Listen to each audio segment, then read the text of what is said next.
কোন নবী অন্ধকে সুস্থ করে দেওয়ার ক্ষমতা পেয়েছিলেন? হজরত ঈসা আলাহিসাল্লাম। কোন নবী হাতের ইশারায় চাঁদকে দ্বিখণ্ডিত করেছিলেন? হজরত মুহাম্মদ সাল্লাল্লাহু আলাইহি ওয়াসাল্লাম। কোন সাহাবীকে অর্ধজাহানের শাসনকারী বলা হয়? হজরত ওমর রাদিয়াল্লাহু তাআলা আনহু।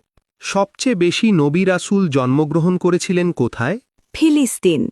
খাবার খাওয়ার শুরুতে কোন দোয়া পড়তে হয়?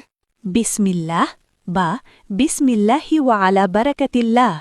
খাবার খাওয়ার শেষে কি বলতে হয়? আলহামদুলিল্লাহ। ঘর থেকে বের হওয়ার সময় কি বলতে হয়? বিসমিল্লাহি তাওয়াক্কালতু আলাল্লাহ। ওয়াদা করার সময় কি বলতে হয়? ইনশাআল্লাহ। পাপের অনুশোচনা কি বলতে হয়? আস্তাগফিরুল্লাহ। নাফরমানি কাজে কি বলতে হয়? নাউজুবিল্লাহ। নাউজুবিল্লাহ শব্দের অর্থ কি? আমি আল্লাহর কাছে আশ্রয় চাই। আস্তাগফিরুল্লাহ শব্দের অর্থ কি? আমি আল্লাহর কাছে ক্ষমা চাই।